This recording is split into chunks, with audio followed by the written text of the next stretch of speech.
Global Talk.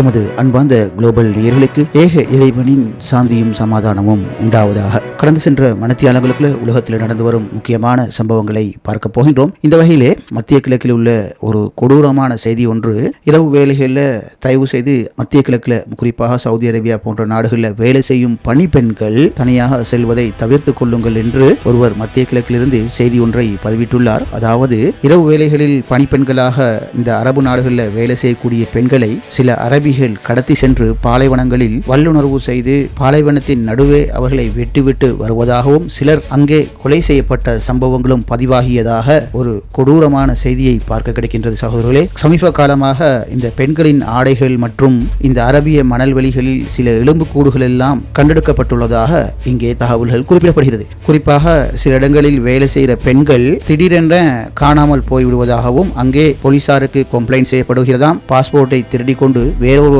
ஆணுடன் ஓடிவிட்டார் என்று போலீசாரிடம் முறைப்பாடு செய்யப்படுகிறதாம். ஆனால் கடந்த வாரம் இதே போன்ற ஒரு சம்பவம் இந்த அரேபியாவில் நடைபெற்றுள்ளது. வீட்டு எஜமான் உட்பட அவர்களது சகாக்கள் நண்பர்கள் எல்லாம் சேர்ந்து இந்தோனேசியாவிலிருந்து வேலைக்காக வந்த பணிப்பெண்ணை பாலைவனத்துக்கு அழைத்து சென்று பாலியல் ரீதியான கூட்டு பலாத்காரம் செய்துவிட்டு அந்த இந்தோனேசிய பெண்ணை பாலைவனத்தில் விட்டுவிட்டு சென்று விட்டார்களாம். இந்த நேரத்தில் ஏதோ ஒரு தகவல்கள் அறிய கிடைத்து உயிருக்காக போராடிய அந்த பெண்ணை மீட்டெடுத்துள்ளார்கள் என்ற ஒரு அரபு நாட்டிலிருந்து ஒரு செய்தியை பதிவிட்டுள்ளார். இவ்வாறு சில காலத்துக்கு முன் இலங்கையில் உள்ள ஒரு சகோதரிக்கு, அவள் மாற்று மத சகோதரி, இந்த சகோதரிக்கு எஜமான் வீட்டில் உடம்பில் ஆணிகள் அடிக்கப்பட்டுள்ளது. அவள் மிக நீண்ட வேதனையில் வாழ்ந்து இலங்கைக்கு வந்து மருத்துவ சிகிச்சைக்காக வந்தபோது அவளது உடம்பில் பல்வேறு இடங்களில் இரும்பு ஆணிகள் இருந்ததை நாம் சில வருடங்களுக்கு முன் செய்திகளில் பார்க்க கிடைத்த ஞாபகம் உண்டு. இப்படிப்பட்ட கொடுமையான பெரும் பக்கங்கள் இந்த அரபு நாடுகளில் காணப்படுது சகோதரர்களே. இது போல மார்க்கண்டா என்னாண்டு தெரியாத இந்த கொடுங்கோல் அரபிகள் இருக்கிறதால தான் இன்றும் இந்த கொடுங்கோல் இஸ்ரேல் போன்ற நாடுகள் எந்த தயக்கமின்றி உலகத்தில் குழப்பங்களையும் அநியாயங்களையும் கட்டவிழ்த்து விட்டுள்ளார்கள். அதோடைய ஒரு பேரொழிதான் இந்த காசாவில் நடக்கிற மிக பெரும் கொடூரம், அநியாயம். இவ்வளவு மக்கள் 2.5 வருடத்துக்கு மேலாக கொடூரமாக பலிக்கேடாக விடப்பட்ட விலங்குகள் போல் ஆக்கப்பட்டிருந்தும் இந்த அரபிகள் எதுவுமே தெரியாதது போல் நாம் எந்த பூமியில் வாழ்ந்து கொண்டிருக்கின்றோம் என்ற அறிவு இல்லாமல் வாழ்பவர்கள் அந்த பூமியில் இருக்கும் வரை அநீதியை ஒழிப்பது என்பது மிக மிக கஷ்டமான விஷயம். ஆனால் நிச்சயமாக இதற்கு ஒரு முற்றுப்புள்ளியை இறைவன் மிக விரைவில் வைப்பான் என்பது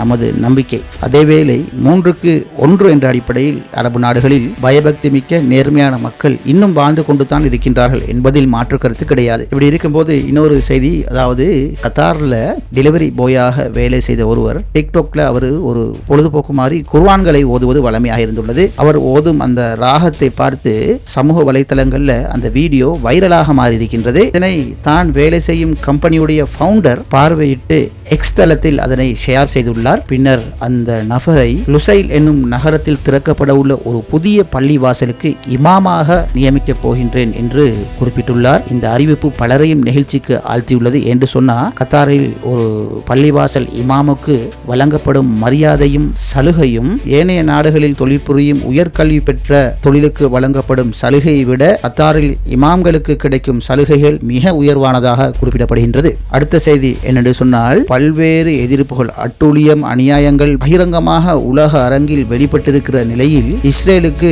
ஒரு ராஜதந்திர பயணத்தை இந்திய பிரதமர் நரேந்திர மோடி இஸ்ரேலுக்கு சென்று நெத்தன்யாகுவை கட்டி அணைத்து தழுவிய காட்சிகள் ஊடகங்களில் வெளியான போது அதிக மக்களினால் சர்வதேசத்திலும் உள்நாட்டிலும் விமர்சிக்கப்பட்ட செய்திகள் இன்று வெளியாகியுள்ளது. இஸ்ரேலுக்கு சென்றால் நாங்கள் அமெரிக்காவுடைய ஆட்கள் தான் என்பதை யாருமே சொல்லி புரிய வேண்டிய அவசியம் கிடையாது. சிலர் குறிப்பிடுகின்றார்கள், எப்ஸ்டீனுடைய ஃபைல் லீக் ஆன பிறகு மோடியுடைய பெயர்கள் அங்கே காணப்படுகிறது. மோடியுடைய அரசியல் வாழ்க்கையை நான் காப்பாற்ற விரும்புகிறேன் என்று அண்மை காலமாக டொனால்ட் ட்ரம்ப் பேசி இந்தியாவுக்கு வரி சலுகைகளை அறிவித்தது என்னமோ நடக்குது, ஆனா மௌனமாக இருக்குது என்பது போலதான் விளங்குது. ஈரானுக்கும் அமெரிக்காவுக்கும் யுத்தம் மூண்டால் நிச்சயமாக இந்த அமெரிக்கா இஸ்ரேலுக்கான மறைமுக ஆதரவை இந்த மோடியுடைய அரசாங்கம் வழங்கும் என்பதில் மாற்று கருத்து கிடையாது. இந்த வகையில் இன்னொரு செய்தி வெளிவந்துள்ளது. அமெரிக்காவுடைய USS ஜெரால்ட் ஃபோர்ட் என்கிற விமான தாங்கி கப்பலை பற்றி அமெரிக்காவும் அவர்களுக்கு வாங்கும் ஊடகங்கள் எல்லாம் மிக பெருமையாக பேசி வந்தது. அதாவது அந்த கப்பல் தற்போது மத்திய கிழக்கு வந்து கொண்டிருக்கின்றது. மிக பிரமாண்டமான கப்பல், 5000க்கு மேற்பட்டவர்கள் வேலை செய்கின்றார்கள். அந்த கப்பலை இலகுவாக எவரும் நெருங்க முடியாது, அவ்வளவு தொழில்நுட்பம் மிக்க கப்பல்கள் என்றெல்லாம் விடிய விடிய பக்கம் பக்கமாக பெருமை பேசி வந்த ஊடகங்களை நாம் கவனித்தோம். ஆனால் இன்று ஒரு செய்தி வந்துள்ளது. அந்த கப்பலில் சுமார் 5000க்கு மேற்பட்ட ராணுவ வீரர்கள் வேலை செய்கின்றார்கள். ஆனால் 2 நாட்களாக கப்பலுக்குள் சரி பிரச்சனை. என்ன பிரச்சனை என்று சொன்னால், அந்த கப்பலுக்குள் சுமார் 650 கழிப்பறைகள் தான் உள்ளதா. இந்த 650 கழிப்பறைகளில் அரைவாசிக்கு அதிகமானது பழுதாகி நிறைஞ்சி வழிதான். அதாவது கழிப்பறை குழிகளுக்குள் டிஷ்யூக்களும் பெனியன்களும் அதாவது ஆடைகளும் நுழைக்கப்பட்டுள்ளதாம். இதனால் கழிப்பறையிலிருந்து கழிவுகள் மலசலங்கள் வெளியே செல்ல முடியாமல் அடைத்து கொண்டு காணப்படுவதாகவும், இதனால் காலை வேளைகளில் கழிப்பறைக்கு செல்ல முடியாத ராணுவ வீரர்கள் சுமார் 1-2 அல்ல 5000க்கு மேற்பட்ட ராணுவ வீரர்கள் மிக நீண்ட வரிசையில் சண்டை பிடித்துக் கொண்டு கழிப்பறைக்கு செல்வதற்காக அல்லோலப்பட்டு வந்த செய்திகள் இன்று வெளியாகியுள்ளது. இதனை ஈரானும் தங்களது மிலிட்டரி பேஜுகளில் எழுதியுள்ளார்கள். இந்த வகையில் இந்த கழிப்பறைகளை இலகுவாக தற்போது திருத்த முடியாத ஒரு நிலையில் காணப்படுகிறது. அவற்றுக்கு சில காலங்கள் செல்லும் என்றும் கப்பலில் பல்வேறு தொழில்நுட்பங்களை பிரயோகிக்க வேண்டிய நிலைமையில் காணப்படுகின்றது என்றும் தகவல்கள் தெரிவிக்கின்றன. சரி, இது எப்படி இந்த கழிப்பறை ஆடைகள் எல்லாம் உள்ளே நுழைக்கப்பட்டு அடைக்கப்பட்டுள்ளது, இதனால் ஒரு பெரும் சிக்கல் ஏற்படும் என்று அங்குள்ள ராணுவ வீரர்களுக்கு தெரியாதா என்ன?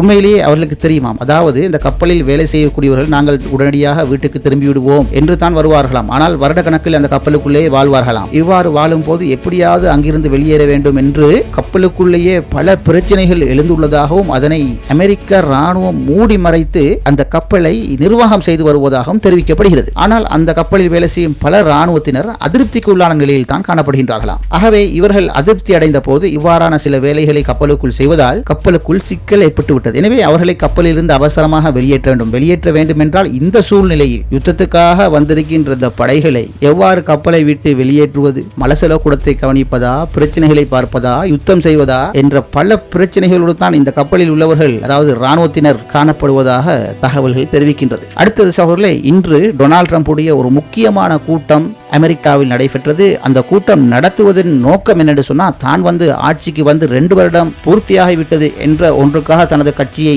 அழைத்து மிகப்பெரிய கூட்டம் நடத்தப்பட்டது. அந்த கூட்டத்தில் டொனால்ட் ட்ரம்ப் சொல்றாரு, ஈரான் ஒரு ஒப்பந்தத்துக்கு வரும் என்று நான் நினைக்கின்றேன். காசிம் சுலைமானியை, அதாவது காசிம் சுலைமானி என்பது ஈரானுடைய ராணுவ தளபதி, இவரை முதல் முறை டொனால்ட் ட்ரம்ப் ஜனாதிபதியாக இருக்கும் போது ஈராக்கில் வைத்து ட்ரோன் தாக்குதல் மூலம் கொலை செய்தார்கள். இது அமெரிக்கா தான் செய்தது. அதுக்கு பதிலாக ஈரான் ஆயிரக்கணக்கானவர்களை ஈரான் போட்டு தள்ளியது. ஆனால் செய்தி வெளியிடப்படவில்லை. 13 பேரோ 12 பேரோ ஈரானுடைய தாக்குதலில் உயிரிழந்தார்கள் என்று தான் சொல்லப்பட்டது. ஆனால் மிகப்பெரிய அடி ஒன்று ஈரான் கொடுத்தது குறிப்பிடத்தக்கது. இந்த விஷயத்தை உதாரணம் காட்டித்தான் இன்று டொனால்ட் ட்ரம்ப் குறிப்பிடுகிறார். ஈரான் ஒரு விஷயத்துக்கு, அதாவது அணுகுண்டு தயாரிக்க மாட்டோம், இதற்கு பிறகு அணுகுண்டு எங்களிடம் இருக்காது என்ற முடிவுக்கு நாளை வருவார்கள். அதாவது நாளை வியாழக்கிழமை ஜெனீவாவில் ஒரு இறுதிக்கட்ட பேச்சுவார்த்தை என்று நடைபெற உள்ளது. இதில் வழமை போல பிட்காஃபும் அப்பாஸ் ஆராய்ச்சியும் கலந்து கொள்வார்கள். ஆகவே அதற்கு முன்னுதாரணமாகத்தான் இன்று சொல்கிறார், நிச்சயமாக ஒரு முடிவுக்கு ஈரான் வராவிட்டால் காசிம் சுலைமானிக்கு என்ன நடந்ததோ அதுதான் நடக்கப் போகின்றது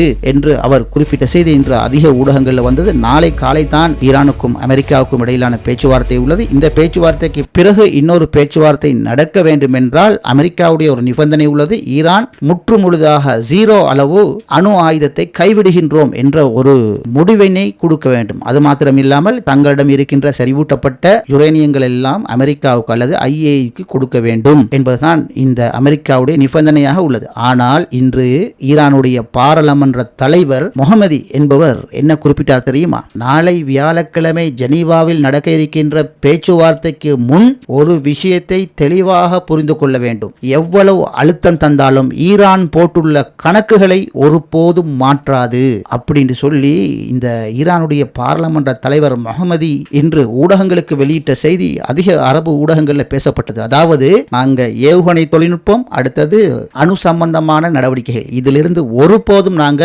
பின்வாங்க மாட்டோம், வேண்டுமென்றால் அணு செறிவூட்டலை நாங்கள் குறைத்துக் கொள்வோம் என்பதுதான் ஈரானுடைய பேச்சுவார்த்தை கணக்கு வழக்கு. இதைத்தான் இந்த முகமதி சுருக்கமாக அமெரிக்காவுக்கு சொல்லியுள்ளார். எப்படி?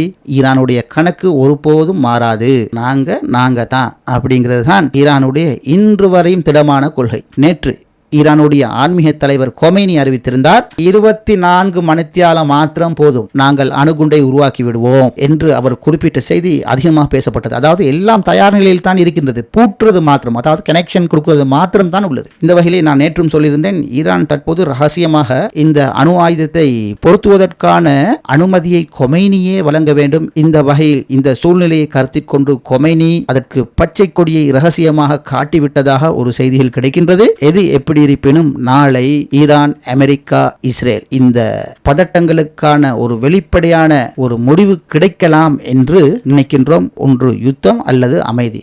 அனைத்து விஷயங்களையும் வைத்து பார்த்தால் அமெரிக்காவுக்கும் ஈரானுக்கும் இடையிலான போருக்கான வாய்ப்புகளே மிக மிக அதிகமாக காணப்படுகிறது என்பது போலத்தான் தென்படுகிறது. பொறுத்திருந்து பார்ப்போம். இன்ஷா அல்லாஹ், இறைவன் நாடினால் நாளை மறுபடியும் சந்திப்போம். இது குளோபல் நூலகத்துடைய குளோபல் டாக் நிகழ்ச்சி.